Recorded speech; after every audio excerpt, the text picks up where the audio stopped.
Hello friends, welcome to our new video. ഇന്നത്തെ വീഡിയോയിൽ നമ്മൾ നോക്കാൻ പോകുന്നതെന്ന് വെച്ചാൽ ഇന്നലെ നമ്മൾ SSCയുടെ MTSൻ്റെ നോട്ടിഫിക്കേഷനെ കുറിച്ച് സംസാരിച്ചിട്ടുണ്ടായിരുന്നു. അപ്പോൾ MTSൻ്റെ നോട്ടിഫിക്കേഷൻ നമ്മുടെ SSC ആപ്പ് ത്രൂ, അതായത് മൊബൈൽ ആപ്പ് ത്രൂ എങ്ങനെ അപ്ലൈ ചെയ്യാം എന്നുള്ള കാര്യമാണെന്ന് നമ്മൾ നോക്കാൻ പോകുന്നത്. അതിന് വേണ്ടിയിട്ട് ഫസ്റ്റ് തന്നെ നമ്മൾ ലോഗിൻ രജിസ്റ്റർ എന്ന് പറഞ്ഞിട്ട് മുകളിലായിട്ട് കാണാൻ സാധിക്കും. അതിലൊന്ന് ജസ്റ്റ് ഒന്ന് ക്ലിക്ക് ചെയ്യണം. ലോഗിനിലൊന്ന് ക്ലിക്ക് ചെയ്ത് കഴിഞ്ഞാൽ നമുക്ക് അവിടെ യൂസർ നെയിമും പാസ്വേഡും ടൈപ്പ് ചെയ്ത് കൊടുക്കാനുള്ള ഭാഗം കാണാം. അതിൽ യൂസർ നെയിമിൽ നമ്മൾ ആ ഒരു നമ്പർ ഉണ്ട്, ആ യൂസർ നെയിം ഒന്ന് ടൈപ്പ് ചെയ്ത് കൊടുക്കുക. പിന്നെ അതുപോലെ തന്നെ പാസ്വേഡ് ഒന്ന് ടൈപ്പ് ചെയ്ത് എടുത്തതിന് ശേഷം നമുക്ക് അവിടെ മുകളിലായിട്ട് ക്യാപ്ച കാണാം. ക്യാപ്ച കൊടുക്കുക, ലോഗിൻ കൊടുക്കുക. ലോഗിൻ കൊടുത്തു കഴിഞ്ഞാൽ ഇങ്ങനെ ഒരു ഇൻ്റർഫേസാണ് വരിക. ഈ ഇൻ്റർഫേസിൽ താഴത്തായിട്ട് ഹോം, ഡാഷ്ബോർഡ് എന്ന് കാണാം, പിന്നെ റിസൾട്ടാണ്. അതിൽ ഡാഷ്ബോർഡിൽ ക്ലിക്ക് ചെയ്താൽ നിങ്ങൾക്ക് ഇവിടെ കാണാൻ പറ്റും നമ്മുടെ MTSൻ്റെ നോട്ടിഫിക്കേഷൻ വന്ന് കിടക്കുന്നതായിട്ട് കാണാൻ പറ്റും. ഇതിൽ ആപ്ലിക്കേഷൻ എൻഡ് ഡേറ്റ് എന്ന് പറയുമ്പോൾ 24-ാം തീയതിയാണ്, 24/7 ആപ്ലിക്കേഷൻ എൻഡ് ആവുക. പിന്നെ അതുപോലെ ഓൺലൈൻ പേയ്മെൻറ്റ് ലാസ്റ്റായിട്ട് അടയ്ക്കാൻ പറ്റില്ല 25-ാം തീയതിയാണ്. അതെല്ലാവരും ഒന്ന് ശ്രദ്ധിക്കുക. എന്നിട്ട് നമ്മളവിടെ അപ്ലൈ എന്ന് പറഞ്ഞ സ്ഥലത്തൊന്ന് ക്ലിക്ക് ചെയ്ത് കഴിഞ്ഞാൽ ഇതുപോലെ നമ്മൾക്ക് ഫില്ലിങ് വരും. അപ്പോൾ നമ്മളിതൊന്ന് ഫില്ല് ചെയ്ത് കൊടുത്തതിനും സേവ് നെക്സ്റ്റ് കൊടുക്കുക.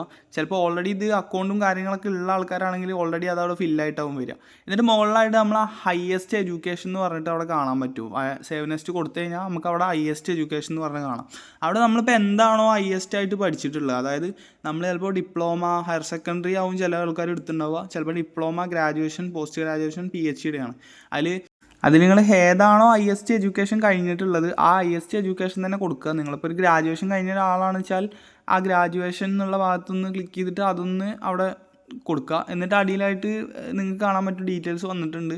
പിന്നെ നമ്മുടെ മാർക്കിൻ്റെ പെർസെൻറ്റേജ് ആണ്, ആ പെർസെൻറ്റേജും കൂടി കൊടുത്തതിന് ശേഷം നമ്മൾ നെക്സ്റ്റ് കൊടുക്കുക. നെക്സ്റ്റ് കൊടുത്തു കഴിഞ്ഞാൽ ഇവിടെ സക്സസ് എന്ന് പറഞ്ഞിട്ട് വരും. അപ്പോൾ ഇതിൽ ഇപ്പോൾ 21-ാമത്തെ ഒരു ക്വസ്റ്റ്യനായിട്ട് അവർ ചോദിക്കുന്നത് എന്താ വെച്ചാൽ നമ്മൾ ആർമഡ് പോലീസിൽ അങ്ങനെ എന്തെങ്കിലും ഇതിന് മുന്നേ സെർവ് ചെയ്തിട്ടുണ്ടോ എന്നുള്ള കാര്യമാണ് ചോദിക്കുന്നത്. അതൊന്നും ഒക്കെ നോ കൊടുക്കുക. പിന്നെ ഏജ് റിലാക്സേഷൻ വേണോ വേണ്ടേ എന്നുള്ള കാര്യമാണ് ചോദിക്കുന്നത്, അതും നോ കൊടുക്കുക. എന്നിട്ട് സേവ് നെക്സ്റ്റ് കൊടുത്തു കഴിഞ്ഞാൽ നമുക്കിവിടെ പിന്നീട് ചോദിക്കുന്ന കാര്യം എന്ന് പറയുമ്പോൾ എക്സാമിനേഷൻ്റെ സെൻറ്ററാണ്. അത് നമുക്ക് ഏതാണോ പ്രിഫറൻസ്, അതായത് നമുക്ക് ഏത് സെൻറ്ററൊക്കെയാണ് അടുത്ത് എന്നുള്ളത് നോക്കിയിട്ട് അതിനനുസരിച്ച് നിങ്ങൾ കൊടുക്കുക. ഞാനിപ്പോൾ ഇവിടെ ഫസ്റ്റ് കോഴിക്കോടാണ് കൊടുക്കുന്നത്. പിന്നെ ഇവിടെ ശ്രദ്ധിക്കേണ്ട കാര്യം എന്താ വെച്ചാൽ നമുക്ക് എല്ലാം, അതായത് 3 പ്രിഫറൻസ് എന്തായാലും നിർബന്ധമായും കൊടുക്കണം. അപ്പോൾ നമ്മൾ എല്ലാം സെയിം പ്രിഫറൻസ് കൊടുക്കാൻ പറ്റില്ല. അപ്പോൾ ഞാൻ കോഴിക്കോട് കൊടുത്തു, 3ഉം കോഴിക്കോട് കൊടുക്കണം എന്ന് വിചാരിച്ചു കഴിഞ്ഞാൽ അത് നടക്കില്ല. ഫസ്റ്റ് ഓപ്ഷൻ കോഴിക്കോട് കൊടുത്തു, രണ്ടാമത്തെ ഓപ്ഷൻ ഇനിയിപ്പോൾ തൃശ്ശൂരാണ് ഞാൻ കൊടുക്കാൻ പോകുന്നത്. തൃശ്ശൂർ ഇവിടെ ഉണ്ട്, അപ്പോൾ തൃശ്ശൂർ കൊടുക്കുകയാണ്. രണ്ടാമത്തെ പ്രിഫറൻസ് കൊടുത്തു കഴിഞ്ഞാൽ മൂന്നാമത്തെ കൊടുക്കണം. 3 പ്രിഫറൻസാണ് ടോട്ടൽ കൊടുക്കാൻ പറ്റുക.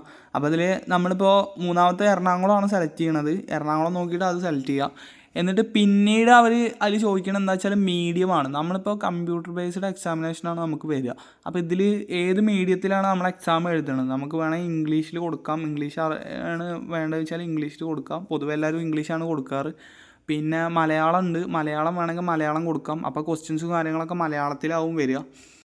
പൊതുവെ എല്ലാവരും ഇംഗ്ലീഷിലാണ് എഴുതാറ്. അപ്പോൾ നിങ്ങൾക്ക് താല്പര്യം വെച്ചാൽ അത് നോക്കിയിട്ട് കൊടുക്കുക. മലയാളം വേണമെങ്കിൽ മലയാളം കൊടുക്കാം, ഇംഗ്ലീഷ് വേണമെങ്കിൽ ഇംഗ്ലീഷ് കൊടുക്കാം. ഞാനിപ്പോൾ ഇവിടെ 2 ഇംഗ്ലീഷ് ആക്കിയിട്ടുണ്ട്.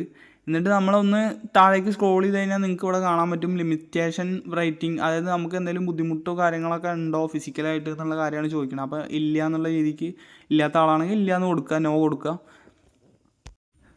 പിന്നെ വരുന്നത് നമുക്ക് സ്റ്റേറ്റ് സെലക്ട് ചെയ്ത് കൊടുക്കാനാണ്. അപ്പോൾ നമ്മളിവിടെ ഏതൊക്കെ സെലക്ട് ചെയ്ത് കൊടുക്കണമെന്ന് വെച്ചാൽ ഞാനിവിടെ 68, അതായത് കേരളയുടെ സ്റ്റേറ്റാണ് സെലക്ട് ചെയ്ത് കൊടുത്തിട്ടുള്ളത്. നിങ്ങൾക്ക് വേണമെങ്കിൽ വേറെ സെലക്ട് ചെയ്ത് കൊടുക്കാം.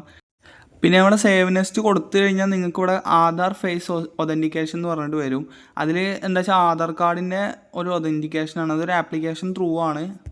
അത് ആപ്ലിക്കേഷൻ പ്ലേ സ്റ്റോറിൽ നിന്ന് നമുക്ക് കിട്ടും. അപ്പോൾ അതിൽ ഒന്ന് ആധാർ ഫേസ് ഒതൻറ്റിക്കേഷനും കൂടി ഒന്ന് ചെയ്ത് കഴിഞ്ഞ് കഴിഞ്ഞാൽ നമ്മൾ സേവ് നെക്സ്റ്റ് കൊടുത്തു കഴിഞ്ഞാൽ അവിടെ സക്സസ് എന്ന് കാണിക്കും.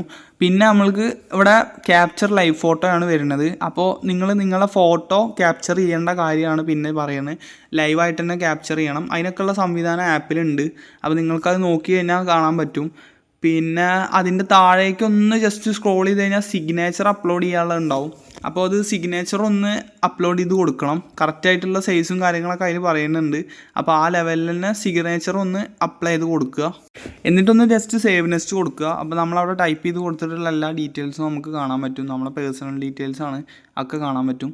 എന്നിട്ട് അതൊന്ന് നെക്സ്റ്റ് കൊടുത്തു കഴിഞ്ഞാൽ നമുക്കിവിടെ ഒരു ക്യാപ്ചയും കൂടി അടിച്ചു കൊടുക്കാൻ വരും. ആ ക്യാപ്ച അടിച്ചു കൊടുത്തിട്ട് നമ്മളൊന്ന് ജസ്റ്റ് ഒന്ന് സബ്മിറ്റ് ചെയ്യണം. സബ്മിറ്റ് ചെയ്ത് കഴിഞ്ഞാലാണ് നമ്മുടെ ഡീറ്റെയിൽസും കാര്യങ്ങളും അവിടെ ആഡ് ആയിട്ട് വരിക.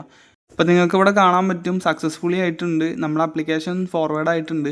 ഇനി നമ്മൾ ഹോം പേജിലേക്ക് ഒന്ന് വന്നു കഴിഞ്ഞാൽ അവിടെ ഡാഷ്ബോർഡ് കാണാൻ പറ്റും. ആ ഡാഷ്ബോർഡിലൊന്ന് എടുത്തിട്ട് മൈ ആപ്ലിക്കേഷനിലൊന്ന് ജസ്റ്റ് ചെക്ക് ചെയ്യുക. സ്റ്റാറ്റസ് എന്ന് പറഞ്ഞിട്ടുള്ള ഭാഗത്തൊന്ന് ചെക്ക് ചെയ്ത് കഴിഞ്ഞാൽ നിങ്ങൾക്ക് ഇവിടെ കാണാൻ പറ്റും സക്സസ് എന്ന് പറഞ്ഞിട്ട് കാണിക്കുന്നുണ്ട്. ഇപ്പോൾ എല്ലാം ഓക്കെയാണ്. അപ്പോൾ ഇങ്ങനെയാണ് നമ്മൾ SSCയുടെ മൊബൈൽ ആപ്പ് ത്രൂ അപ്ലൈ ചെയ്യൽ. ഇപ്പോൾ എല്ലാവർക്കും മനസ്സിലായി എന്ന് വിചാരിക്കുന്നു. ഇനിയിപ്പോൾ എന്തെങ്കിലും ഡൗട്ടോ കാര്യങ്ങളോ ഉണ്ടെങ്കിൽ ഒന്ന് ജസ്റ്റ് ഒന്ന് കമൻ്റായിട്ടൊന്ന് ചോദിച്ചാൽ മതി, അത് നമ്മൾ ക്ലിയർ ചെയ്ത് തരാം. അപ്പോൾ ഗൈസ് എല്ലാവർക്കും വീഡിയോ ഇഷ്ടപ്പെട്ടു എന്ന് വിചാരിക്കുന്നു. വീഡിയോ ഇഷ്ടപ്പെട്ടെങ്കിൽ ഒന്ന് ലൈക്ക് ചെയ്യുക. പിന്നെ ഇതുപോലെ SSC ആപ്പ് വഴി കൊടുക്കാറിയാത്ത ആരെങ്കിലും ഫ്രണ്ട്സ് ആരെങ്കിലും ഉണ്ടെങ്കിൽ അവർക്കൊന്ന് വീഡിയോ ഷെയർ കൂടി ചെയ്ത് കൊടുക്കുക. പിന്നെ നമ്മൾ GK ക്വസ്റ്റ്യൻസാണ് നമ്മളെ ചാനലിൽ അധികം ഇടാറ്. ഇനി അതിന് പുറമെ നമ്മൾ ജോബ് റിലേറ്റഡ് ആയിട്ടുള്ള കാര്യങ്ങളും കൂടെ ഇടാമെന്ന് വിചാരിക്കുന്നുണ്ട്. അപ്പോൾ എല്ലാവരും ഒന്ന് സപ്പോർട്ട് ചെയ്യുക. പിന്നെ അതുപോലെ സബ്സ്ക്രൈബ് ചെയ്യാത്തവരാണെങ്കിൽ താങ്ക് യു.